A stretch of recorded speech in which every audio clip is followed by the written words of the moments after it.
Cinta di dalam Patung Durga oleh Saroni Asiki. Kabar tentang ratusan candi di suatu tempat di Prambanan segera menyebar. Orang dari berbagai tempat datang untuk menyaksikan keelokan pahatan batu-batunya. Jonggrang yang tetap tinggal di Istana Baka sesekali datang. Para pengiringnya harus sangat bersabar karena Jonggrang selalu berhenti lama untuk menyimak setiap cerita yang terpahat di dinding-dinding candi. Sida-sidanya sering melihat sang putri menangis tanpa suara dan membiarkan leleran air matanya mengering di wajahnya. Sekitar 5 sabta hari sejak kabar peristiwa tersiar tentang ratusan candi itu, orang-orang kembali dihebohkan oleh sebuah patung besar yang kukuh berdiri di sekitar candi-candi itu. Orang bilang itu patung Durga Mahisasura Mardini. Orang juga bilang wajah patung itu sangat mirip dengan wajah Jonggrang. Malam itu rembulan purnama, sepi. Hanya ada bunyi kesiur angin dan percakapan lirih 4 prajurit Baka yang diperintah Jonggrang menjaga candi. Duduk di cabang Kalpataru yang tak jauh dari patung Durga, 2 jin bercakap-cakap. Aku sering mendengar cerita cinta dari bangsa manusia, tapi tak ada yang membuatku begitu terharu seperti kisah dalam pembuatan patung Durga itu. Kau ingin mendengar cerita sebenarnya tentang patung itu? Kisah cinta? Bukankah manusia bilang Durga itu sesembahan mereka?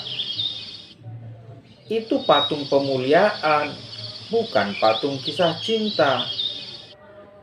Karena itu, Kalpika, kau akan bersepakat denganku setelah mendengar ceritaku ini.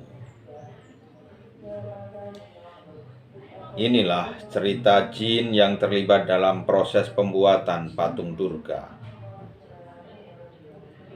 Setelah meminta kita tak melanjutkan pembuatan candi, Tuan Bandawasa pergi dan menyepi di sebuah goa.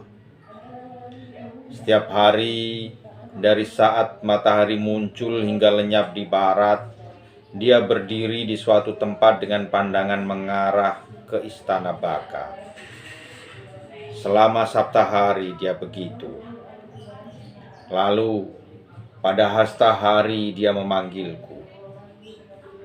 Aku yang saat itu sedang menghadiri perkawinan keponakanku di Samarkand, segera terbang menemuinya.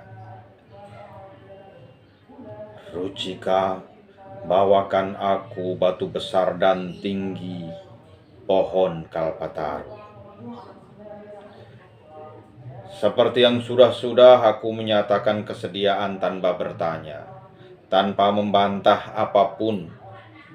Saat itu aku hanya perlu beberapa kejap untuk ingat di mana pernah melihat batu yang dikehendaki Tuan Bandawasa.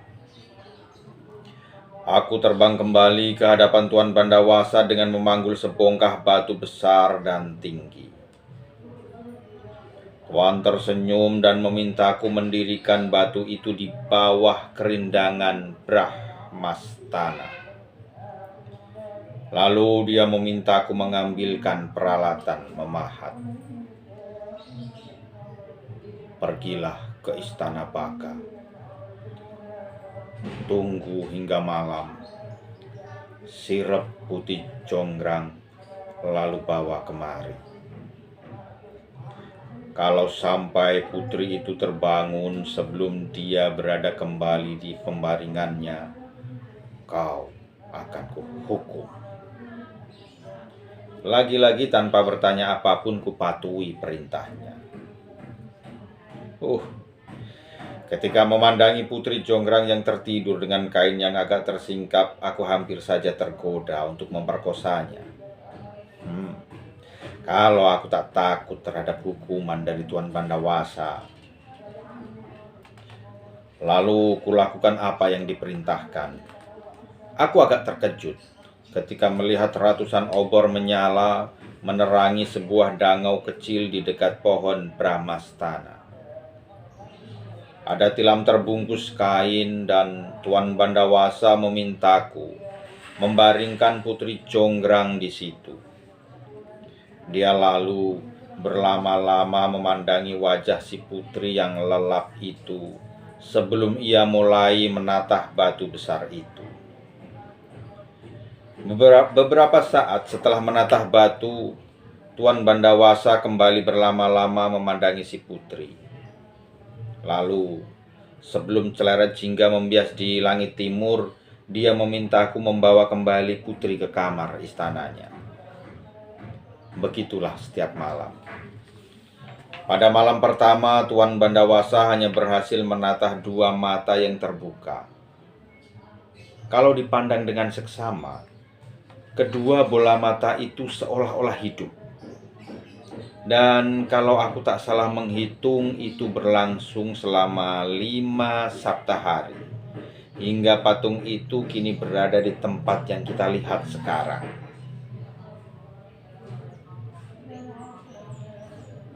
Tapi mengapa sosok Durga yang berdiri di atas seekor kerbau lengkap dengan 4 tangan dan segala peralatan milik Betari sesembahan itu? Tanya Kalpika. Aku tak berani menanyakan hal itu kepada Tuan Bandawasa. Bukankah kita para jin yang tunduk kepadanya tak pernah menanyakan sesuatu selain mematuhi perintahnya? Balas Rucika. Aku hanya menduga patung Durga berwajah Jonggrang itu ungkapan cinta Tuan kita. Kalau Tuan kita mencintainya, mengapa tak memperistrinya saja? Itu bukan perkara sulit. Aku pun pernah bertanya seperti itu.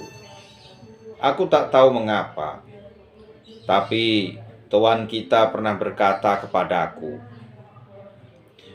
Rucika,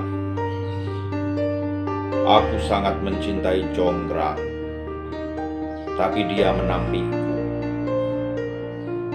Memaksa memperistrinya hanya membuatnya menderita. Seorang pencinta sejati tak mungkin menyakiti yang dicintainya. Tapi aku tetap menyimpan harapan. Suatu hari dia akan menerimaku. Aku akan menunggunya.